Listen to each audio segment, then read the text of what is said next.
Seeing none. See, we have the sponsor, Senator Petersen.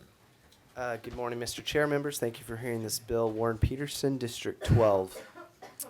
Mr. Chair, members, this bill is about protecting children and their individual rights. SB 1138 helps children struggling to embrace their biological sex by protecting them from irreversible and risky surgery until they turn 18 years old. Minors cannot buy alcohol, cigarettes, vote, get a tattoo, or even buy cough syrup over the counter.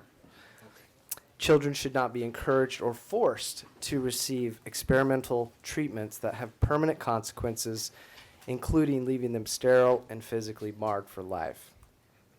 The best treatment for gender identity conflict has shown to be allowing adolescence to play out naturally. Studies that have been reported by the American College of Pediatrics have shown that at least 80 to 95% of children experiencing gender conflict grow comfortable with their biological gender when adults do not interfere.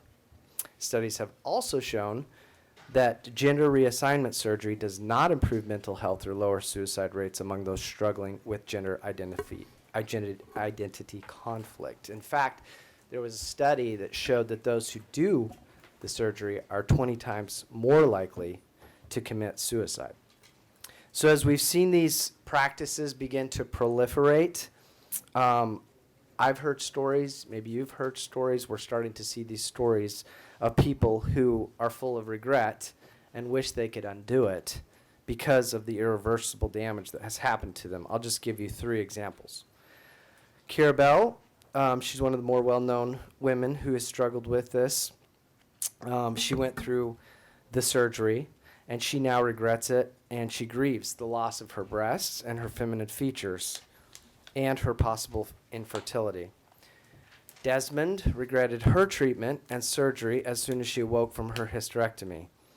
And her story can be read in the book called Irreversible Damage. Clifton Burlow regretted his transformation, and he says it has left him with lifelong physical consequences, including damage done by irreversible cosmetic and reconstructive surgery. So this doesn't mean you can't do it. You can still do it. You need to wait till you're 18, and that is actually 18 is the age that is recommended by the medical community, but it's also recommended by the World Professional Association for Transgender Health. So it goes along with those who are, of course, sympathetic with these youth. And so with that, Mr. Chair, I thank you for hearing the bill, and I would ask for your support. Any questions, members? I have questions. Please. We'll go Representative Hernandez and then you. Thank you. Thank you, Mr. Chair. Senator Petersen, who were the stakeholders involved in the crafting of this legislation? So, Mr. Chair, I'm sorry. Representative Hernandez. Yeah, Representative Hernandez. Center for Arizona Policy helped with this, but also several people. This has been in consultation, as I mentioned, with people who have dealt with this issue and this concern. So, Okay. So Follow-up people question. that this actually happened to have had a voice in this. Okay. Follow up. Yes, thank you, Mr. Chair. Senator Petersen, so earlier you mentioned WPATH, which I'm not sure if you mentioned it, stands for the World Professional Association for Transgender Health. I understand that they release standards of care at different time intervals. I took the time to read all 120 pages of the latest Well version. done. Yeah, I stayed up all night because I'm here for this. Anyways, I read all 120 pages. It's critical to note that the latest version that I read was released in 2012, and the newest version is not expected to be released until spring of this year. So I'm wondering if you've been able to somehow review what will be released later this year, and if so, can you confirm with certainty if those new standards of care will be a continuation of the practices highlighted a decade ago now? So, Mr. Chair, Representative Hernandez, I don't think me or anybody else could know or guarantee what those new standards would be. But I think that is extremely impressive. I applaud you for reading 120 pages. I like to read. That is impressive. Follow-up I'm question, impressed. last one. Yes, please. Thank you, Mr. Chair. Senator Petersen, so on that note, the medical field is constantly evolving. It's becoming more advanced as data continues to be collected and overall research is done. What is your logic for codifying medical standards from a decade ago instead of waiting at minimum a few months to learn what the new standards are. And I ask this because one of the co-leads for the revision of the WPATH standards of care has indicated already that the lowering of the age for those seeking these surgeries is highly probable. So, Mr. Chair, Representative Hernandez, thank you for your question. I think I briefly touched on this as I was running through my impetus for doing this. But this is, as I had mentioned briefly, this is proliferating now.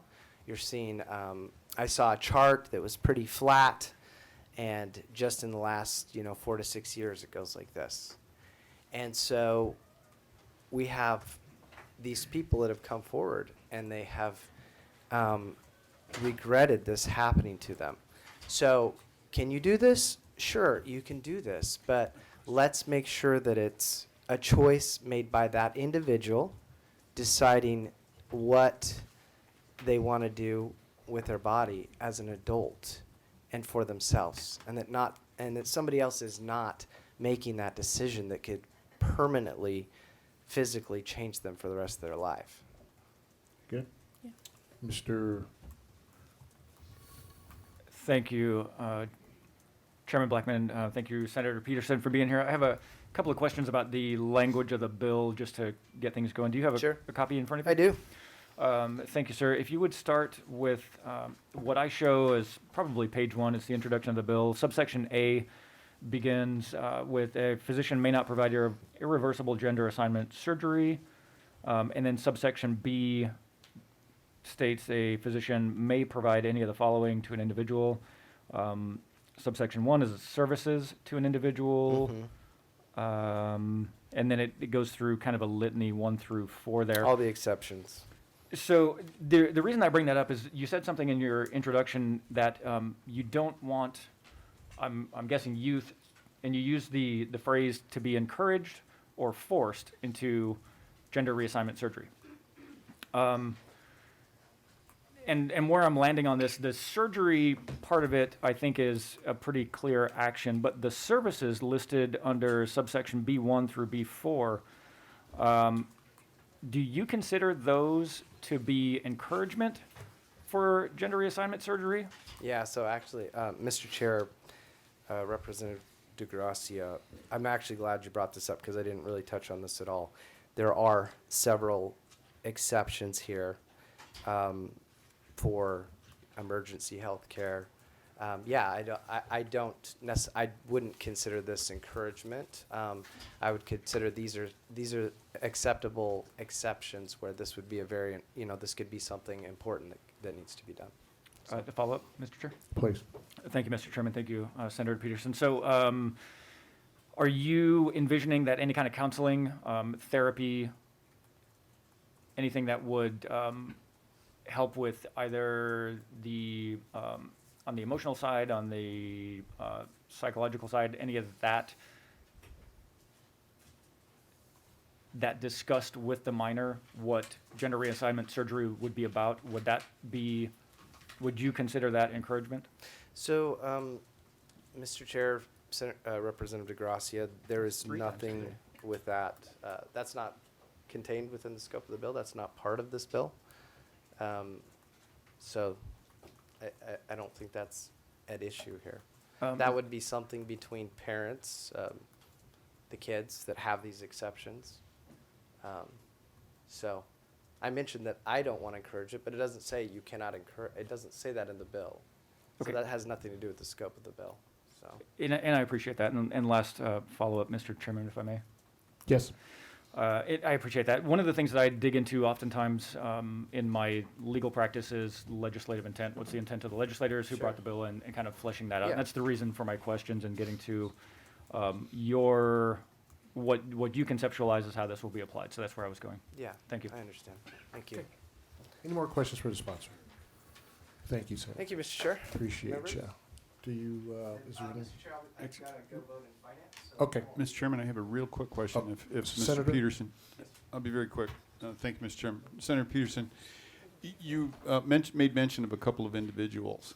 Did anybody in the stakeholder process or individuals suggest that they had been coached into doing this, that they had been encouraged to do it, or was it just a personal decision? Because I'm looking at Yeah. children versus adults Sure. making very adult decisions. Yeah, so Mr. Chair, Representative Fincham, yeah, thank you for that question. And as we all know on this committee, as children, our mind, it takes a long time for your minds to form. But yes, that has been an issue, is that other people are heavily influencing them and their decisions. They, of course, rely on other people, and there is a heavy influence for them to make that decision by others. So, Thank you, Mr. Chairman. Thank you for that. sir. Can Thank you, I, sir. can I make a comment? You can make a